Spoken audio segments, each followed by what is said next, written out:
Good morning class and once more good morning class. अब कई बच्चे सोचेंगे कि सर आज तीन तीन बार गुड मॉर्निंग क्लास क्यों बोल रहे हैं। क्योंकि बच्चों आज का जो हमारा कॉम्प्लीमेंट सिस्टम का जो ये लेक्चर है ये गुड मॉर्निंग क्लास पे ही बेस्ड है।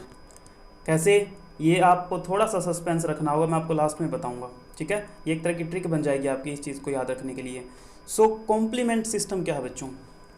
देखो बच्चों, हमारी बॉडी के अंदर मैंने आपको इनेट इम्यूनिटी समझाया था, एक्वायर्ड इम्यूनिटी समझाया, अलग अलग तरह की सेल्स की हमने।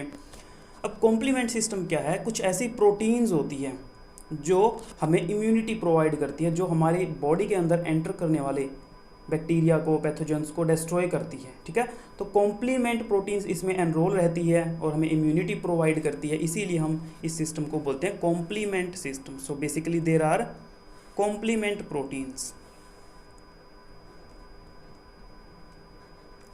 Complement proteins. और ये कॉम्प्लीमेंट प्रोटीन्स आती कहाँ से है? इन कॉम्प्लीमेंट प्रोटीन्स को जो बनाने वाला ऑर्गन है हमारी बॉडी के अंदर वो है हमारा लिवर। ऑलमोस्ट जितनी भी कॉम्प्लीमेंट प्रोटीन्स है, कॉम्प्लीमेंट प्रोटीन्स को हम नेमिंग करते हैं लाइक C1 प्रोटीन, क्योंकि C से मतलब complement 1 protein, C1, C2, C3, C4, C5, 6, 7 and so on. Okay, इस टाइप से हम कॉम्प्लीमेंट प्रोटीन्स की नेमिंग करते हैं। और कॉम्प्लीमेंट प्रोटीन्स कहाँ बनती है? लीवर के अंदर बनती है। बट कुछ सेल्स भी है हमारी बॉडी के अंदर जो कॉम्प्लीमेंट प्रोटीन बनाती है, जैसे कि कॉम्प्लीमेंट प्रोटीन नंबर 1 यानी कि C1 जो प्रोटीन है इसको मैक्रोफेजेस भी सिंथेसाइज करती है। तो ये थोड़ा सा ध्यान रखिएगा बच्चों कि मैक्रोफेजेस जो है they also synthesize complement protein number 1। Okay, चलिए ठीक है। अब हमें ये तो पता चल गया भाई कॉम्प्लीमेंट प्रोटीन्स पैथोजन से लड़ने में हमारी हेल्प करेगी, पैथोजन्स को डिस्ट्रॉय करेगी। बट एक्चुअल प्रोसेस क्या होगा वो समझते हैं हम। तो सबसे पहले मान लीजिए कुछ एंटीजन्स हम बना लेते हैं। मान लीजिए बच्चों ये कुछ एंटीजन्स हैं, कोई पैथोजन हो सकते हैं, ये हमारी बॉडी के अंदर जब एंटर करेंगे तो सबसे पहले जो मैक्रोफेज होगी, मैं अपने जितने भी लेक्चर्स हैं मैक्रोफेज को कुछ इस टाइप से दिखाता हूँ स्पेक्स पे लगा करके। ठीक है, और जिसने मेरे लास्ट सारे लेक्चर देखे उनको पता भी होगा। तो जब भी एंटीजन्स बॉडी में एंटर करेंगे तो जो मैक्रोफेज है, मैक्रोफेज इनको इनगल्फ कर लेगी और अपने सरफेस के ऊपर रिप्रेजेंट करती है। अपने सरफेस के ऊपर क्या करती है? मान लीजिए कि इस मैक्रोफेज ने किसी एक एंटीजन को खा लिया, उसके बाद में सरफेस पे इसके एक टुकड़े को रिप्रेजेंट करेगी कि ये देखो मैंने किसी को पकड़ लिया है, दुश्मन को पकड़ लिया है। और ये रिप्रेजेंट करेगी किसको? ये रिप्रेजेंट करती है बच्चों टी हेल्पर सेल को। ठीक है, so this is our T helper cell. तो टी हेल्पर सेल को इसने ऐसे करके रिप्रेजेंट कर दिया। जैसे ही रिप्रेजेंट करेगी टी हेल्पर सेल तुरंत सिग्नल भेजेगी बी सेल को। टी हेल्पर सेल किसको सिग्नल भेजेगी? बी सेल को सिग्नल भेजेगी। और बी सेल उसके बाद में मैच्योर हो जाएगी, डिफरेंशिएट हो जाएगी and it will make Oval shaped plasma cells. Oval shaped plasma cells. Okay, मैं फिर से रिपीट करता हूँ। सबसे पहले एंटीजन को मैक्रोफेज ने खाया, खा के उसके एक टुकड़े को ऊपर ऐसे ऐसे हाथ खड़ा करके ऐसे करके दिखा दिया कि देखो मैंने किसी को पकड़ लिया है। टी हेल्पर सेल के सामने रिप्रेजेंट किया। अब टी हेल्पर सेल ने सिग्नल भेजा बी सेल को, और बी सेल जैसे ही सिग्नल मिला तो बी सेल ने अपने आप को कन्वर्ट कर लिया प्लाज्मा सेल में। एक्चुअली दो तरह की सेल बनती है बच्चों, plasma cell and memory cell. Memory cell का काम होता है फ्यूचर प्रोटेक्शन के लिए, उसका जिक्र हम अभी नहीं करेंगे। तो प्लाज्मा सेल क्या करती है? प्लाज्मा सेल सीक्रेट करती है एंटीबॉडीज़। प्लाज्मा सेल क्या सीक्रेट करती है बच्चों? एंटीबॉडी सीक्रेट करती है। बहुत सारी लाखों एंटीबॉडीज़ यहाँ पे सीक्रेट होंगी। अब जो ये एंटीबॉडीज़ है ये दो तरह की होती है। या तो ये एंटीबॉडी होंगी IgG, या ये एंटीबॉडी होंगी IgM। ओके, या तो IgG, इम्यूनोग्लोबुलिन G या इम्यूनोग्लोबुलिन M, ये दो तरह की एंटीबॉडी ये हो सकती है। अब क्योंकि इसको IgG या IgM एंटीबॉडी स्विच कर रही है और इन्हीं के कारण बाकी की कॉम्प्लीमेंट प्रोटीन्स आएंगी और पैथोजन को डिस्ट्रॉय करेंगी। कैसे करेंगे वो समझते हैं। उससे पहले मैं आपको ये बता देता हूँ कि इन एंटीबॉडीज़ के बेसिस पे एक्चुअल में हमने कॉम्प्लीमेंट सिस्टम को 3 कैटेगरीज में डिवाइड किया हुआ है। कैसे वो देखिए। तो इस पेज को मैं इरेज कर रहा हूँ, आप स्क्रीनशॉट लेना चाहे तो ले सकते हैं बच्चों।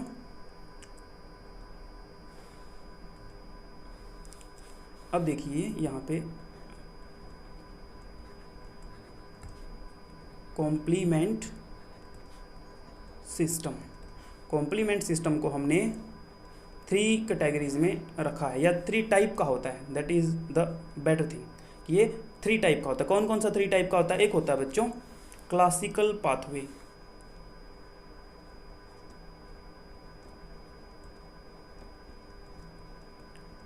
क्लासिकल पाथवे, एक होता है अल्टरनेट पाथवे,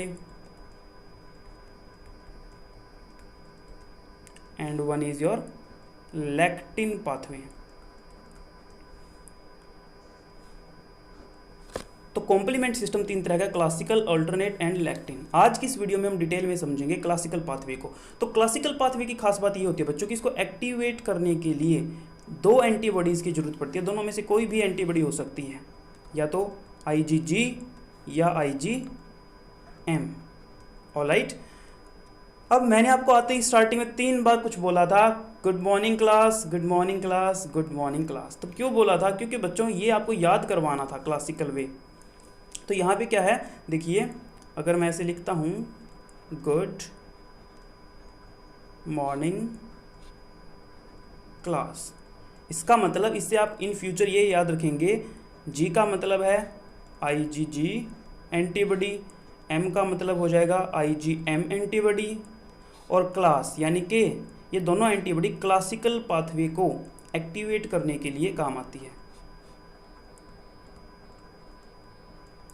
दोनों एंटीबॉडी क्लासिकल पाथवे को एक्टिवेट करने के लिए काम आती है। तो आई होप कि ये चीज़ आपको समझ में आ चुकी है। अब हमें ये देखना है कि ये एंटीबॉडीज़ किस तरीके से क्लासिकल पाथवे को एक्टिवेट करेंगे। तो आज के वीडियो में हमारा मेन जो टॉपिक है वो क्लासिकल पाथवे को समझना है। अल्टरनेट पाथवे और लैक्टिन पाथवे को हम नेक्स्ट वीडियोज़ में कवर करेंगे। ओके, तो चलिए क्लासिकल पाथवे शुरू करते हैं।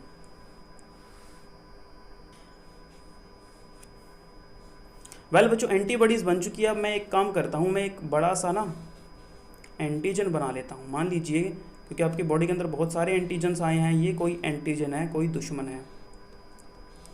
This is an antigen. Okay,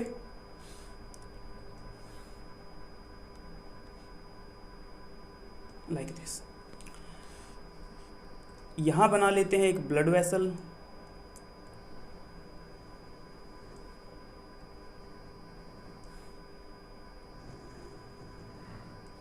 एक एक चीज़ को बिल्कुल ध्यान से देखते रहिए। बिल्कुल इजी लेक्चर है, बहुत इंटरेस्टिंग लेक्चर है बच्चों, आपको समझ में आ जाएगा। This is a blood vessel and here is the liver. This is your liver. Okay, तो मैंने बताया आपको कि प्लाज्मा सेल्स क्या सीक्रेट कर रही है? एंटीबॉडीज सीक्रेट कर रही है। प्लाज्मा सेल्स क्या सीक्रेट कर रही है बच्चों? एंटीबॉडीज। तो मान लीजिए ये है plasma cell. Plasma cell activate हो चुकी है and it is secreting antibody. So antibody कौन सी? IgG या IgM। अब ये एंटीबॉडी जा करके इस एंटीजन के ऊपर अटैच हो जाएंगी। कैसे अटैच हो जाएंगी? Like this.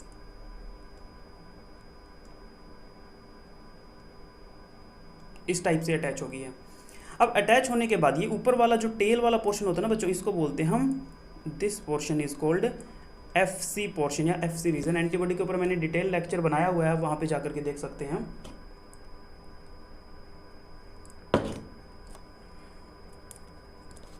तो बच्चों ये जो FC पोर्शन है, अभी तक ये पोर्शन इनएक्टिव था। अभी तक ये पोर्शन क्या था? इनएक्टिव था। लेकिन जैसे ही यहाँ पे ये एंटीबॉडी अटैच हुई है ऐसे करके एंटीजन के ऊपर, तो FC जो रीजन है, यहाँ पे कुछ हिस्से होते हैं जो एक्टिवेट हो जाते हैं और यहाँ पे एक लूप फॉर्मेशन हो जाएगा लाइक दिस। ठीक है, ऐसे लूप फॉर्मेशन हो जाता है, यानी कि अब ये एंटीबॉडी जो है ये एक्टिवेट हो चुका है। और ये एंटीबॉडी क्या करेगा? ये अट्रैक्ट करेगा किसको? कॉम्प्लीमेंट प्रोटीन्स को। ये पोर्शन किसको अट्रैक्ट करेगा बच्चों, कॉम्प्लीमेंट प्रोटीन्स को अट्रैक्ट करेगा। तो कहाँ से आएंगी, देखो मैंने बताया था कि लीवर जो है कॉम्प्लीमेंट प्रोटीन्स को बनाता है। तो लीवर क्या करेगा, liver will start to secrete complement proteins. Okay, liver will start to secrete complement proteins. तो ये बच्चों अलग अलग तरह की कॉम्प्लीमेंट प्रोटीन्स है, ठीक है। अभी ये इनएक्टिव फॉर्म में है, इनएक्टिव फॉर्म में है। अब देखो बच्चों, मान लीजिए ये एंटीजन यहाँ पे पड़ा है, इसका मतलब इस जगह पे कोई ना कोई इंजरी हुई है, कोई ना कोई चोट वोट लगी है या कुछ भी इन्फेक्शन हुआ है, तो उसके कारण क्या होता है, जब भी कहीं पे इंजरी होती है, चाहे बॉडी के बाहर हो चाहे बॉडी के अंदर हो, तो वहाँ पे क्या होता है, इन्फ्लामेशन हो जाती है। दैट मीन्स कि ये जो जोन है, ये कंप्लीट जो जोन है, यहाँ पे इन्फ्लामेशन हो रही है। तो इन्फ्लामेशन के कारण मैं ऐसे लिख देता हूँ, इन्फ्लामेशन के कारण क्या होगा, इन्फ्लामेशन के कारण कुछ सेल्स रप्चर होंगी, लाइक मस्ट सेल। अब मस्ट सेल अगर यहाँ पे रप्चर हुई है तो वो कुछ केमिकल सीक्रेट करेगी जैसे कि हिस्टामाइन, जिसके कारण ये जो ब्लड वेसल है इसकी परमिएबिलिटी इंक्रीज हो जाएगी। मतलब कि ये जो ब्लड वेसल की यहाँ पे जो सेल्स होंगी वो ऐसे खुली खुली हो जाएंगी, श्रिंक हो जाएंगी, सिंपली बोलूँ तो, ठीक है, लाइक दिस, ठीक है। अब इससे क्या होगा, ये जो अंदर जो जो प्रोटीन्स थी वो ईजिली अब बाहर आ सकती है, ईजिली लीक आउट हो सकती है। तो आपको समझ में आया कि कॉम्प्लीमेंट प्रोटीन बाहर कैसे निकल के आ रही है, इन्फ्लामेशन के कारण ब्लड वेसल की परमिएबिलिटी इंक्रीज हो गई है। इन्फ्लामेशन के कारण क्या हो गया है, ब्लड वेसल की जो परमिएबिलिटी है, परमिएबिलिटी वो इंक्रीज हो गई है बच्चों, जिसके कारण जो अंदर प्रोटीन्स है वो ईजिली अब बाहर निकल के आ रही है। तो ये अलग अलग प्रोटीन है, अलग अलग कॉम्प्लीमेंट प्रोटीन्स है, लाइक C1, C2, C3, 4, 5, बहुत सारी होती है ऐसे। तो अब क्या होगा, सबसे पहले यहाँ पे कौन सी प्रोटीन आकर के अटैच होगी, देखिए। अब मैं इस FC को थोड़ा सा इरेज कर देता हूँ यहाँ पे, क्योंकि मुझे और चीज़ें बनानी हैं।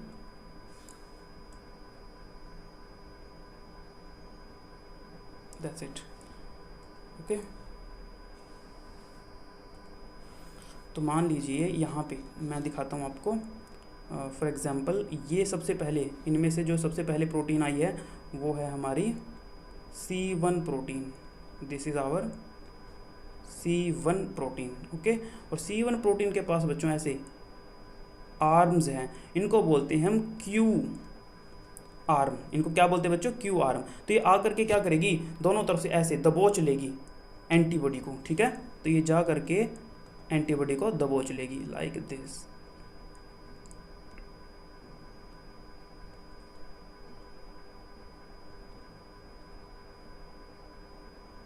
लाइक दिस, ठीक है। तो C1 सबसे पहले यहाँ पे कौन सी प्रोटीन ने अटैक किया है, सबसे पहले एंटीबॉडी को दबोच लिया है C1 प्रोटीन ने। अब देखिए C1 प्रोटीन क्या करेगी, अब ये अट्रैक्ट करेगी बाकी की कॉम्प्लीमेंट प्रोटीन्स को। बाकी की कॉम्प्लीमेंट प्रोटीन्स में से किसको सबसे पहले बुलाएगी, यहाँ पे ये बुलाएगी बच्चों कॉम्प्लीमेंट प्रोटीन नंबर 4 को। तो अब ये बुलाएगी यहाँ पे 4 को।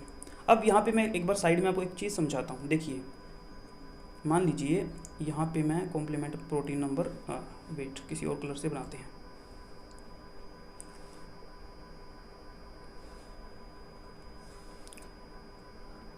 मान लीजिए ये है complement protein number 4, okay, C4।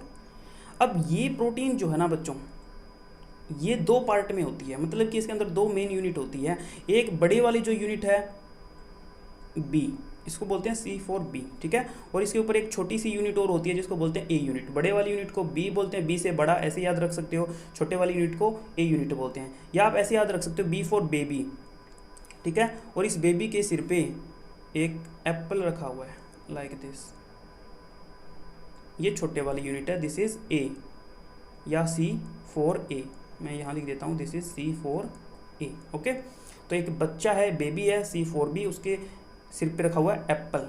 ये कंप्लीट इसको बोलते हैं, दिस कंप्लीट इज C4। तो मैं आपको ये समझाना चाह रहा हूँ बच्चों कि जो C4 प्रोटीन है वो उसके अंदर 2 पार्ट होते हैं। बड़े वाले पार्ट को C4B बोलते हैं, छोटे वाला जो एप्पल वाला पार्ट है दैट इज C4A, ठीक है। तो अब इस C4 प्रोटीन को यहाँ पे ये C1 अट्रैक्ट करेगी, तो C4 जा करके यहाँ पे अटैच हो जाएगी इसके साथ में। Like this. Okay, this is C4 और C4B जैसे ही अटैच होगी, जैसे ही इसको पकड़ेगा तो आपको मान लो आप किसी को पकड़ के खींचोगे तो उसके सिर पे जो एप्पल रखा हुआ, जो सेब रखा हुआ नीचे गिर जाएगा, तो इसके सिर पे जो एप्पल था वो इससे दूर हो जाएगा, यानी कि ए वाला पोर्शन यहाँ पे अलग हो गया है। दिस इज C4A, ये होगा सेपरेट, ठीक है। और ये वाला पोर्शन है, दिस इज C4B। एक्चुअली ना ये साफ नहीं दिख रहा, इसको थोड़ा सा क्लियर करके लिखता हूँ मैं।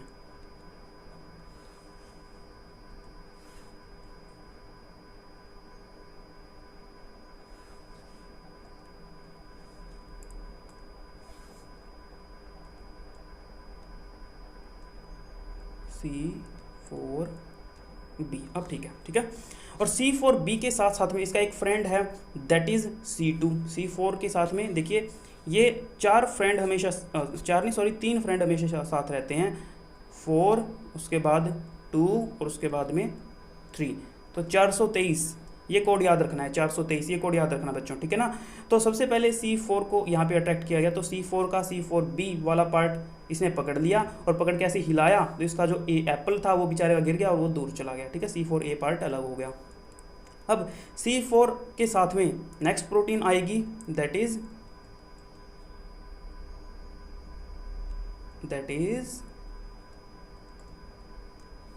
C2 और अगेन B वाला पार्ट नीचे रहेगा और जो एप्पल वाला पोर्शन होगा वो गिर जाएगा, मतलब कि इसका जो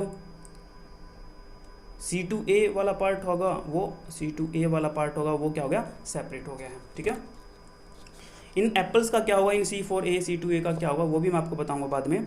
अभी एक बार नीचे वाला पोर्शन देखिए, तो देखिए 2 चीज़ें आ चुकी है, C1 ने 2 प्रोटीन्स को अट्रैक्ट कर लिया, C4B को और C2B को। इन दोनों प्रोटीन्स को इकट्ठा हम बोलते हैं C3 कन्वर्टेज, यानी कि ये क्या करेंगे, C3 को बुलाएंगे और उसको कन्वर्ट करेंगे। क्या करेंगे बच्चों, ये दोनों मिलके C3 को बुलाएंगे और उसको कन्वर्ट कर देंगे।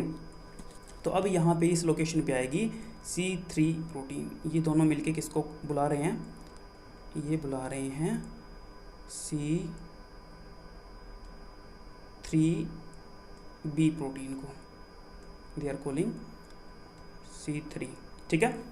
This is C3।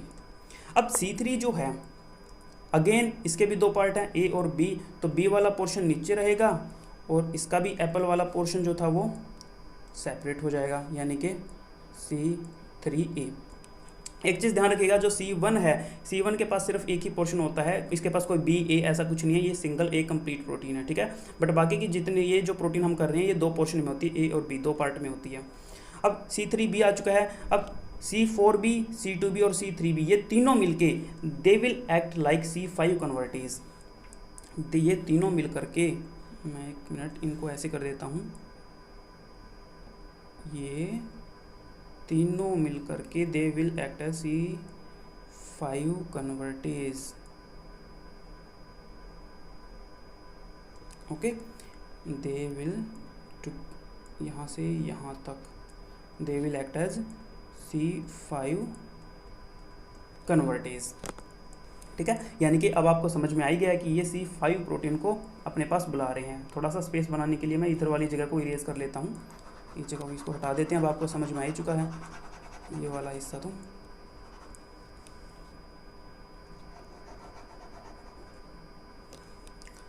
तो इसने बुला लिया C5 को, ठीक है। अब ये आ गई है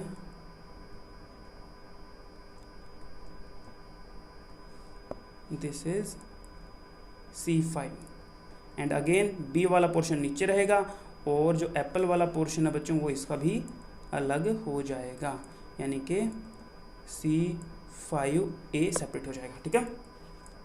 अब C5B कंटिन्यूसली 4 प्रोटीन को बुलाएगा। अब आगे कुछ टेंशन लेने की ज़रूरत नहीं है, इसके बाद में सिंपल से फंडा है। ये आगे बुलाएगा, और ये कौन सा कलर आ गया, रेड लेने दो, सॉरी ब्लू। ये देखिए अब ये बुलाएगा C6 को, फिर 7 8 and finally 9, okay, C6, C7, C8 और C9 को कंटिन्यूसली रिक्रूट करेगा, और जो C9 है उसके बाद में ये कंप्लीट जो है ये यहाँ पे क्या कर देंगे, एक होल क्रिएट कर देंगे। ये क्या कर देंगे, यहाँ पे एंटीजन के अंदर ड्रिल कर देंगे, जैसे ड्रिल मशीन होती है ना, ऐसे करके होल करती जाती है, तो इस टाइप से यहाँ पे होल कर देंगे, ठीक है, और जिससे जो एंटीजन होगा वो डिस्ट्रॉय हो जाएगा। ये इस टाइप से कॉन्सेप्ट होता है। अब छोटी सी बात आपको जो ध्यान रखनी है यहाँ पे, जो एग्जाम में आपसे पूछी जा सकती है, वो ये कि जो ये लास्ट वाली है C5B, यहाँ से जो ब्लू कलर से है, यहाँ से लेकर के और यहाँ तक, मतलब कि इतने इतने पोर्शन को हम बोलते हैं मैक। मैक का मतलब क्या हुआ बच्चों, मैक का मतलब हुआ मेम्ब्रेन अटैकिंग कॉम्प्लेक्स। मैक मतलब मेम्ब्रेन अटैकिंग कॉम्प्लेक्स, ठीक है। तो देखिए मेम्ब्रेन के ऊपर ये अटैक कर रहा है ये कॉम्प्लेक्स। एक्चुअल में अब आप बोलेंगे कि सर अटैक तो सिर्फ 9 वाला कर रहा है, ये ऐसे कनेक्ट नहीं होते बच्चों। C5B से लेकर के 6, 7, 8, 9 ये क्या करते हैं, जैसे छोटे बच्चे खेलते टाइम एक घेरा बना लेते हैं, तो उस टाइप से एक घेरा बना लेते हैं यहाँ पे आके, लेकिन मैंने इसको ऐसे दिखाया है। ये एक्चुअल में कैसे कनेक्ट होते हैं मैं आपको दिखाता हूँ। यहाँ पे देखिए ये कुछ इस टाइप से घेरा बना लेंगे, लाइक दिस। मान लो ये है, दिस इज़ C5B, यहाँ पे लिख देता हूँ, दिस इज़ C5B। वो कनेक्ट हो जाएगी C6 के साथ, वो कनेक्ट हो जाएगी C7 के साथ, देन वो कनेक्ट हो जाएगी C8 के साथ, और फाइनली कनेक्ट हो जाएगी C9 के साथ। इस टाइप से ये ना एक ऐसे करके घेरा सा बना लेते हैं, और इनके बीच में ना ऐसे एक होल रहता है, ठीक है। तो यहाँ पे ये ना इस टाइप से अटैच होते हैं, बट मैंने इस तरीके से आपको समझाया ताकि आपको ये प्रोटीन्स का सीक्वेंस समझ में आए। तो C3B के बाद में जो ये लास्ट की 5 प्रोटीन्स हैं, इनको हम मेम्ब्रेन अटैकिंग कॉम्प्लेक्स बोलते हैं। एग्जाम में अगर आपसे पूछ रहे तो आप गलती मत कीजिएगा, और इस शुरू से लास्ट तक को मेम्ब्रेन अटैक कॉम्प्लेक्स आपको नहीं बताना है, ये चीज़ आपको ध्यान में रखनी है। तो बच्चों इस कंप्लीट पाथवे को हम बोलते हैं classical pathway of complement system, ठीक है। तो ये हमने एक चीज़ कर ली। अब एक छोटी सी इन्फॉर्मेशन मैं आपको और देता हूँ। यहाँ पे देखो मैंने बीच में आपको बताया कि जो एप्पल है इनके सिर से गिरते जा रहे हैं, इन एप्पल्स का क्या होगा।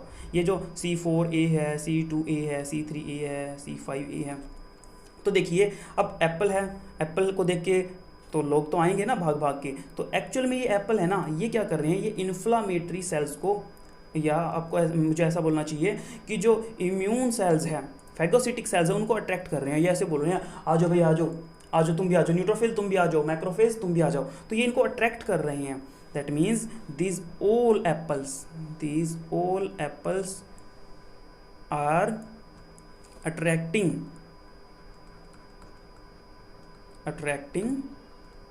macrophages. They are attracting other phagocytic cell like neutrophils and other cells. Okay, ताकि अच्छे से यहाँ पे इनका जो भी पैथोजन वगैरह है इनका खात्मा किया जा सके। इस पैथोजन को ना यार थोड़ा सा डेंजरस दिखाना था वैसे मुझे, बट कोई बात नहीं, हाँ अब ठीक लग रहा है।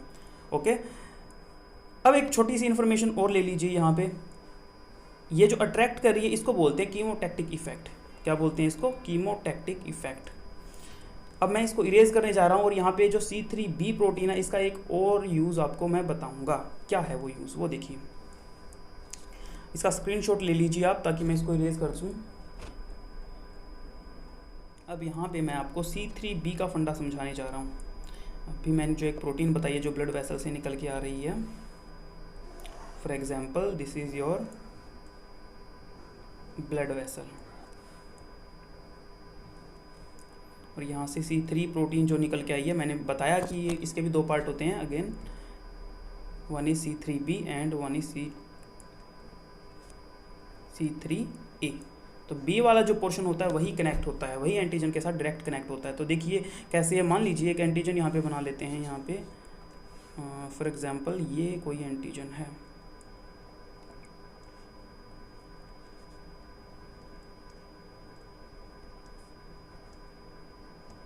ओके, शैतान एंटीजन मतलब बाहर से कोई भी पैथोजन आ रहा है बच्चों, ठीक है।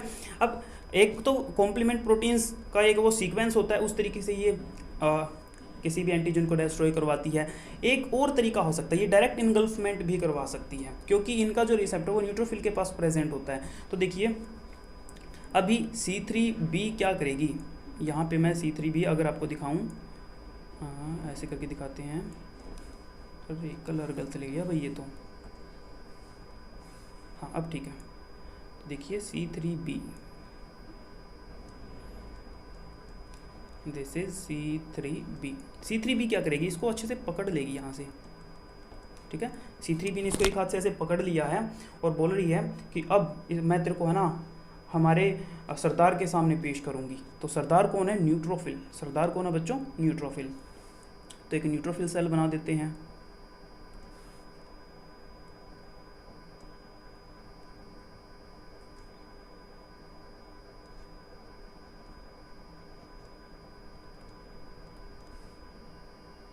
This is what, this is neutrophil.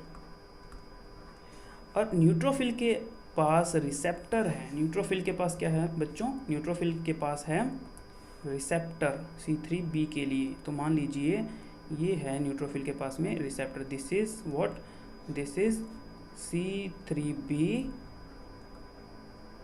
Receptor.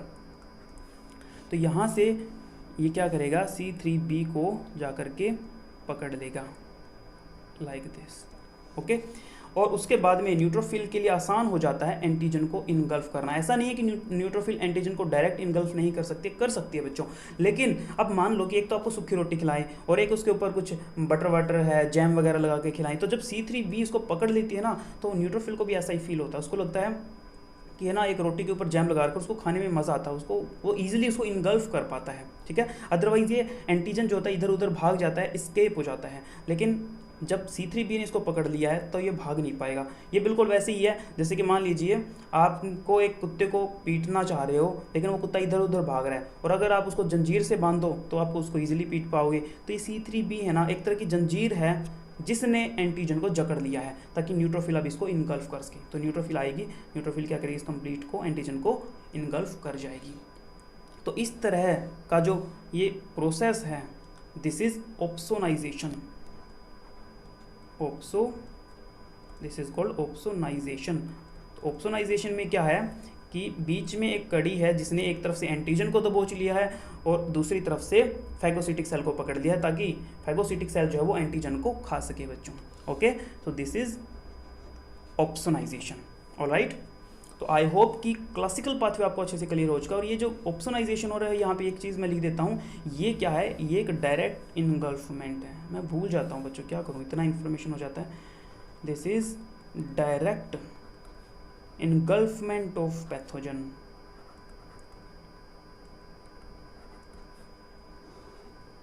तो मैक पाथवे का भी यूज़ हो सकता है या डायरेक्ट इनगल्फमेंट भी हो सकती है, ठीक है। तो आज हमने क्लासिकल पाथवे कंप्लीट कर लिया। नेक्स्ट वीडियो में मैं आपको अल्टरनेट पाथवे बताऊंगा। वीडियो को लाइक कर दीजिए, अपने फ्रेंड्स के साथ शेयर कीजिए और चैनल को सब्सक्राइब ज़रूर कर दीजिए बच्चों। बहुत मेहनत होती है इन लेक्चर्स को बनाने में। Thank you so much.